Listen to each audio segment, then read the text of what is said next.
This is BBC News, where we bring you live coverage from Westminster and a crucial speech by the leader of Reform UK, Nigel Farage. Let's listen in. Zia has brought to the job of chairman. We would not have done on May the 1st what we did without him. My thanks go to him. Must begin today by saying that our thoughts are very much with Liverpool Football Club, their supporters, who were celebrating after an absolutely fantastic season that they'd had, and our thoughts go out to all of them after that mindless act of violence. We also thank members of the public who did all they could to help the victims and, of course, our emergency services. It was on the 3rd of June last year that I decided I would end my political retirement, give up a nice easy life and throw myself back into the front lines of British politics. I said on that day that we would get millions of votes in the general election and establish a beachhead in Parliament, and that is exactly what we did. I have spent most of my time since July the 5th last year trying to build this party, professionalise this party, and everything was aimed at May the 1st. And around me today on this stage, you see the fruits of that labour from myself, Zia, and tens of thousands of activists out there in the country. What you see before you today is a new Member of Parliament for Runcorn, 2 mayors and 9 of our 10 councils in which we have overall majority control. Reform is now in government in large swathes of England. What you see before you, whether you can yet believe it or not, is the second step of what is going to be the biggest political revolution this country has seen since the Labour Party overtook the Liberals over 100 years ago. And the big shout-out message, and it's very, very clear, is if you vote reform, you get reform. No longer will the argument be, well, we like reform, we like what they stand for, we like some of their people, but to vote for them would be a wasted vote. That is not the case anymore. In fact, in many ways, if you look at the map today, if you look at Scotland, you look at Wales, you look at the whole of the Red Wall and many other parts of England, if you want a party to be the opposition party to this Labour government, then it's a Conservative vote that would be a wasted vote. It's a Conservative vote that actually would help keep Labour in power. And that is the absolutely fundamental shift of public perception that has happened after May the 1st. Over 40% of people who voted Conservative at the last election actually wanted to vote Reform, but didn't do it because they thought it would be a wasted vote. And that has been completely and utterly destroyed as an argument. Now, of course, we have a lot to do now that we're in office, and there is a heavy burden of responsibility on the shoulders of many in this room. And our DOGE unit has now been set up. You'll be hearing much more about that. We firmly established which flags we will and won't fly from council halls, something that is very popular with the public. And we are already beginning to discover excessive wastes of money in local government. But please don't judge us just yet. Some of these leaders were only sworn in as recently as last Friday. But we are on our way. Our membership from June the 3rd last year has gone from 28,000 to over 235,000. I have absolutely no idea how many members the Conservative Party has, or indeed how many members the Labour Party has. The last figure we had was many months ago, and they were losing a member every 10 minutes. I'm not saying we are already the biggest political party by membership, but we must be very, very close indeed. As for the Conservatives, I don't think many in the media class yet really understand the extent to which they are dying as a political party. It's over. It is done. And frankly, after the level of betrayal that we saw, especially since the 2019 victory with the 80-seat majority, they fully deserve everything that is happening to them. And as I mentioned already, They cease to be a national party. They are now an irrelevance in Scotland, an irrelevance in Wales, a complete irrelevance in the Red Wall, where nobody will ever trust them again. Now, of course, there's much talk about who the leader of the Conservative Party might be, and they change leaders pretty regularly. And maybe Kemi Badenoch's not having a particularly great time. Now, there is somebody who fancies his chances. He's been on Ozempic, he's running marathons. I noticed a very nice new Savile Row suit the other day. Perhaps he even had his teeth done, I don't know. But it's completely irrelevant whether Robert Jenrick becomes leader of the Conservative Party or Kemi Badenoch stays on as party leader. It's completely irrelevant if Boris Johnson decided, although he's got some pretty heavy domestic duties by the looks of it, whether he decides to return. They will not be trusted again. They have no chance of winning the next general election, none whatsoever. And I don't really wish to spend much more time talking about them. They did sink to 4th in the opinion polls with YouGov last year. It is over, it is done. They've had a good 200 years, it is now finished. But today I wanted to talk a bit more, really, about the Labour Party. Now, they, of course, right now are absolutely terrified of reform. And if you think the Conservatives had a bad day on May the 1st, arguably, Labour did even worse. We completely wiped them out in County Durham, in many other parts of the East Midlands and elsewhere. And now, I have to say, they've decided they'll turn their guns on me. And every PMQs now, we see an obscure backbench Labour MP get up and ask the Prime Minister a question. You know, is it true that the honourable member from Clacton is a complete rotter? To which the PM says, oh, well, of course he supports Putin and wants to abolish the NHS. And I have to sit there, and I've got no means of actually answering back or fighting back in any way at all. I think even without reform, this government is off to the worst start of any government since Eden and the Suez Crisis in 1956. They are collapsing in terms of support. Their response to us is just to turn on the Labour lie machine. And I think today, perhaps it's just a little opportunity for me perhaps to answer some of that. Reform really are now the party of working people. One of the arguments I made in the run-up to May the 1st was that many of our voters are people with alarms that go off at 5 o'clock in the morning. They go off to work. They work damned hard, whether they're working for companies, whether they're trade union members, whether they run their own businesses or act as sole traders. They're the people that are voting for us. And the great divide that is opening up in British society is between those that get up and go to work, pay an ever-increasing tax burden, feel ever more hampered by government at every level, and their next-door neighbours who choose to do nothing, but actually have a very similar standard of living. That is becoming increasingly a massive problem in this country.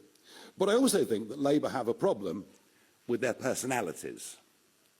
The Chancellor of the Exchequer, Rachel Reeves, I don't think I've ever seen anybody so hopelessly out of their depth at any point in my professional or political career. And the idea that we were going to get this 10-year Bank of England economist, and of course she was dubbed by my colleague Lee Anderson as Rachel from accounts, which actually wasn't accurate, because it's Rachel from complaints. She is doing the most awful job, and what she and the Prime Minister have done is to spread doom and gloom and despondency. Economics works on confidence. This lot haven't managed to instil any. And of course she's backed up by Jonathan Reynolds, ever affable, but not the qualified solicitor that he told everybody he was. This is a very low-grade government. And unless you have successful private business, employing people and paying taxes, you cannot have an effective, functioning society. And it is, to me, truly astonishing that of all the 25 men and women in the Cabinet, not a single one has ever set up or run a private business. We have a bunch of lawyers We have a bunch of people prepared to bow down to this concept of international law, but without the economic competency to run a country. And that is why we are genuinely going in the wrong direction. We are watching the de-industrialisation of Britain. Yes, of course, there are some jobs being created in wind and solar. But for every job created in that sector, there are 3 or 4 being lost in other parts of the British economy. We now have the most expensive energy prices commercially of any country in the world. And yet the net zero mania, and it isn't just Miliband, well, we know he's away with the fairies, but it's all of them are committed to this policy, just as the Conservative Party were when Boris Johnson and others led them before. I find it extraordinary also to witness the exodus. The exodus in London and in some other parts of the country is now in full flight. The number of people I know, and I'm talking about successful, hard-working, entrepreneurial people. I'm talking about people that have taken great risks in their lives, created a lot of jobs, and paid many millions, or in some cases, tens of millions in tax. They are leaving. And they're leaving our country at a very, very rapid rate. It's the biggest brain drain we've had since the 1970s, and yet no one seems to have woken up to it. And there is absolutely no contradiction in saying that we are the party of workers, but also the party of entrepreneurs. The two can't survive and exist and succeed without each other. And then we come to the Prime Minister himself, and whilst I don't bear him any personal grudge, I don't think there's any malice in him at all, it's clear to me this man doesn't believe in anything. Now, it's quite extraordinary that for over a year it was obvious that Starmer would become our Prime Minister. You would have thought there was a plan. You would have thought there was a passion for what they would do in government, as opposed to achieving the position of being in government. And yet, as he stood outside 10 Downing Street, mid-morning on July the 5th, to give his acceptance and victory speech, in the 9 minutes for which he spoke, he referred to his notes 158 times. Once every 2 seconds, the new Prime Minister had to refer to his notes, scripted to the nth degree, clearly without any great feeling, meaning or passion for the job that was ahead. And now we see that lack of any real political thought with the daily veering off left and right with speeches and statements that he makes. Terrified of what reform is doing to the Labour vote, he tries to ape us in policy. The problem is, when he does, nobody actually believes him, given his own record. And of course, the more that he does that, the more that he opens up the splits on the left, where we see the Greens, who now would tax, I think, anybody in the country on a good income virtually out of existence. But their support, they are picking up much of that left-wing support, and their support at 10–11% in the national polls is rock solid. We then, of course, have the pro-Gaza vote, which, as a direct result of government policy from both parties, sees many of our inner cities now moving towards sectarian politics. He doesn't seem to see any of this. But if the Prime Minister believes in anything, then he believes in this concept of international law. He cares about how he's viewed on the world stage, and we've seen that in his actions over the course of the last couple of weeks. This Prime Minister has no connection with working people, no connection with what we used to call working class communities. He doesn't understand what it's like to get up at 5 o'clock in the morning and go out and work physically hard for the day. He doesn't seem to understand that the tax burden, the cost of living, energy bills have meant that people genuinely have had a lower standard of living quite consistently over the course of the last 10 years. He has absolutely no conception, as part of the North London set, of the genuine damage to community that has been done by mass immigration over the course of the last 25 years. And it was interesting that in his 5 key priorities for government, immigration, whether legal or illegal, wasn't even mentioned. And if he thinks that having a net migration figure of 431,000 in his first year in office is some kind of victory, well, I'd remind him that is a city the size of Bristol. And the fact that he's made one speech that someone wrote for him to try and counter this won't change a thing. The idea that it will smash the gangs is already reduced to a farce, as over 800 young men came into our country last week. I've done my best to urge him to declare this an emergency situation. He refuses to do so. And I find it odd that 3 terrorists, 3 men who were going to blow up the Israeli embassy, who entered this country by small boats and were picked up by the authorities a couple of weeks ago, I find it extraordinary there isn't a greater debate about the threat to our national security that is being posed in the English Channel. But if Starmer doesn't get it, and if the Conservatives don't get it, and if much of mainstream media don't get it, let me tell you something, the country does. Out there, the country does. They can see that what is happening is unfair, they can see that it's wrong, but they can also see that it is also damn dangerous. But Starmer, of course, will do nothing about it, and his second speech in Parliament as Prime Minister, where he declared his love for the European Court of Human Rights and its convention.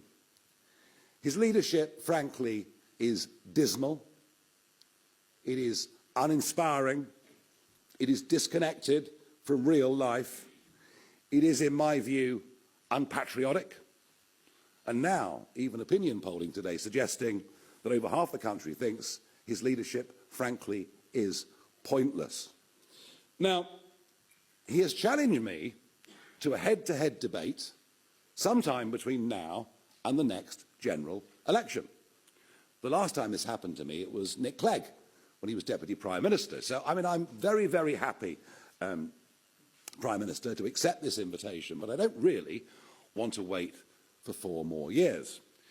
You and your deputy and others are saying, no, no, no, no, it's Labour that are the party of working people, not Reform. Well, why don't we test it out? I've got a great idea.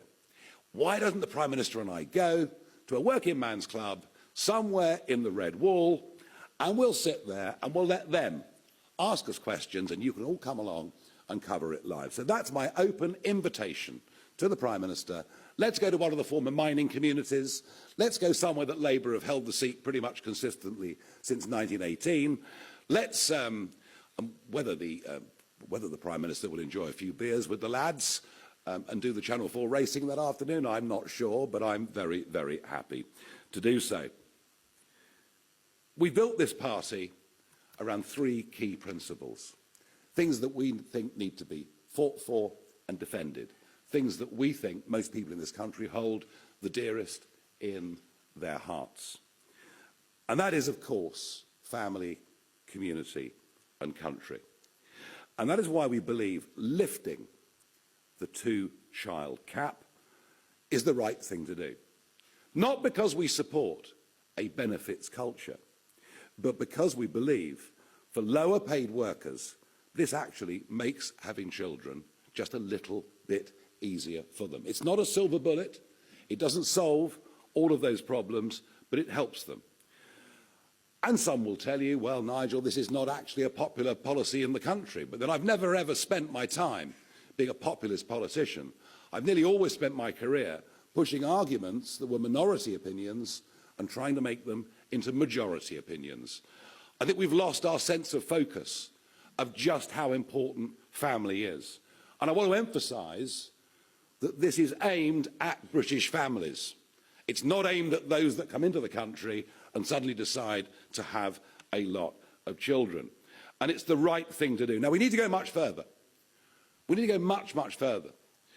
Because one of the problems is a lot of people who want to go back to work, and it's normally women. It's men in some cases, but it's normally women. There are other huge issues around childcare.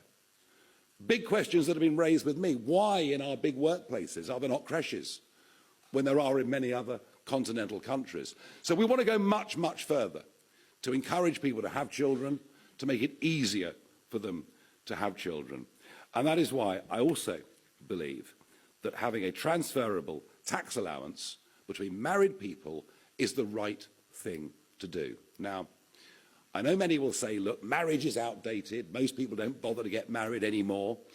And, you know, I'm hardly standing here in front of you as a religious priest and moralising. I'm not sure my own track record is ever so good on this. And we all lead imperfect lives. But what is true, what is absolutely true, and the evidence is there to prove it, is that where people who are married stay together for the longest period of time, the children that grow up in those environments have the best chance of success in life. Doesn't mean you can't survive outside of those circumstances. Of course you can. But I do think having this transferable tax allowance, perhaps making marriage something that is just a little bit more important in terms of the family, I do believe that it is the right thing to do. And of course, our biggest aspiration is that working people should not start to pay tax until they earn £20,000 a year. It's a policy that is wildly popular. It is a policy that would encourage people to get off benefits and to go back to work. We also recognise those that have worked during their lives, saved for a private pension, are now penalised by the withdrawal of the winter fuel allowance. If you don't have any savings, you'll still get the winter fuel allowance. So we're punishing working people at all stages of their life, and we would reverse, absolutely reverse what has happened, and we're taking away of the winter fuel allowance. Now, of course, you will all be lined up in your droves to say to me, how on earth can you afford all of this? How on earth can you afford 5 billion here or 5 billion there? Almost forgetting that the national debt is now 2.8 trillion, and that not just the last government, but this one too, are hopelessly adrift when it comes to government borrowing. We are going to make big savings. We will stand here before you in 1 year's time and show you the excessive costs that we've taken out of local government. And at a national level, if we win the next election, we will scrap net zero, something that is costing the Exchequer an extraordinary £40 billion plus every year. There will be no more asylum hotels or houses of multiple occupancy. People who come here illegally across the Channel or on the back of lorries will not be allowed to stay. We will scrap the DEI agenda, which is costing the taxpayer up to £7 billion a year throughout the public sector. And yes, we see considerable savings to be made amongst the quangos.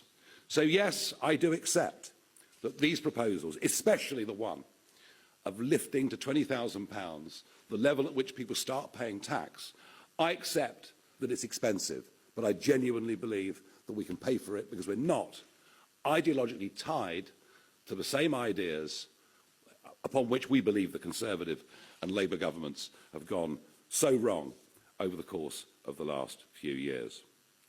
As for community, we are totally appalled as a party at the growth of two-tier Britain under two-tier Keir. I want to make it absolutely clear. Lucy Connolly should not be in prison. The sentence that was given to her was absolutely excessive, and while she should not have said what she said, understand there were millions of mothers at that moment in time after Southport feeling exactly the same way. We also find it appalling that there is now open discrimination in employment advertising against white British people. DEI must go. We are a party that believes in meritocracy. We're a party that does not accept that somehow there is something uniquely awful about the British people or about our past. We believe the opposite. We actually believe that the British people are the most open-minded and tolerant country, frankly, that you could find on earth. So we feel very strongly about that. We, of course, shake our heads at early prison releases. And this is an area that Sarah Pochin, our new MP, this is an area that and the failings in our judicial system that she is going to deal with. And we will, of course, end mass migration into Britain and be unafraid to talk about migrant crime. I was utterly demonised between 10 and 20 years ago for suggesting that opening the doors would lead to bad people coming into Britain. What I said was that from poor countries, we'd get their best people and their worst people. And I think if you look at the crime statistics in London and elsewhere, of the gangs that have been allowed to come in from Romania, Albania, or wherever else it may be, I do believe that I was absolutely right. And when it comes to country and a sense of what a nation is, of what national sovereignty is, of what the national interest is, this is where I do personally want to confront the Prime Minister head on. I think what we've seen over the course of the last 2 weeks is who Keir Starmer really is. He absolutely is the globalist. He absolutely is the person that bows down to this concept of international law in the face of courts that are either horrifically outdated or, frankly, wholly illegitimate. And yet that's what he believes in. The EU reset, which starts to align us back with EU law, not just that exists today, but that comes in the future, that brings the European Court of Justice back into our lives. That is a total sellout and something that he promised he wouldn't do. There is much more to come out about defence. We haven't yet heard the full extent of the defence package. And yes, of course, you'll say to me, oh, well, Nigel, fishing is only 0.5% of our GDP. Well, of course it is. We've destroyed it over the course of the last 50 years. We traded away what was ours when we first joined the common market. And as I think the only MP with a vested commercial interest in fisheries, which I do, I can't even tell you what this surrender means. The leaders of the French fishing industry associations have said they can't believe their luck. They're being allowed to fish up to our 6-mile line for a further 12 years. It means the death of nearly all of our inshore fishing industry. Because the old people retire, the young people won't come in. It is an absolutely horrific betrayal, and yet they seem to have no guilt about it, let alone the environmental damage that has happened since Brexit, where the French, Dutch and Danes have fished between the 6 and 12 in a way that is wholly unsustainable, and yet we've done absolutely nothing. When it comes to Chagos, I think this is the worst deal I've ever seen in my life. There was absolutely zero legal necessity to give away the sovereignty of the Chagos Islands. None whatsoever. An advisory judgment from a court that is not legitimate and that has too much Chinese influence in it. And we're paying to do it. And if inflation runs at an average of 3% for the next 99 years, it's £52 billion. It's almost unbelievable that he could have done it, and not to have even referred to the Chagosian people who've suffered terrible racism in Mauritius, terrible racism. And now that this deal is done, they're now fleeing Mauritius and coming to our country, which they can do, of course, because they are British subjects. But I suppose to Keir Starmer, racism only comes from people without university degrees. He probably doesn't think it happens between other races. The World Health Organization, of course, he signed us up to the pandemic treaty. Everything he's done in the last 2 weeks has been against our national interest. Everything he's done in the last 2 weeks will be undone by us in government, regardless of what the consequences are. He doesn't understand what national sovereignty is. He's never, ever, ever got over the Brexit result, and is frankly doing his bit incrementally to reverse it. Now, I came back into politics on June the 3rd last year because I believe that our country has to be turned around. I came back into politics on the 3rd of June last year because I believed I had the ability to really give momentum to this political movement. And I've lived a bit.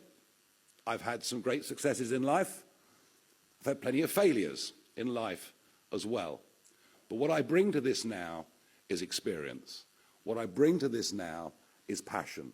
What I bring to this now is a kind of courage or madness, you can take your own pick, which perhaps you only have when you've survived a few close brushes with death and even managed to go through the snake pit on I'm a Celebrity, get me out of here. But the qualities that I offer are hard work, passion, and yes, I'm not afraid of anything. I'm not afraid of the mob. I'm not afraid of criticism. I'm not afraid of protest. I believe that reform represents a silent majority in Britain.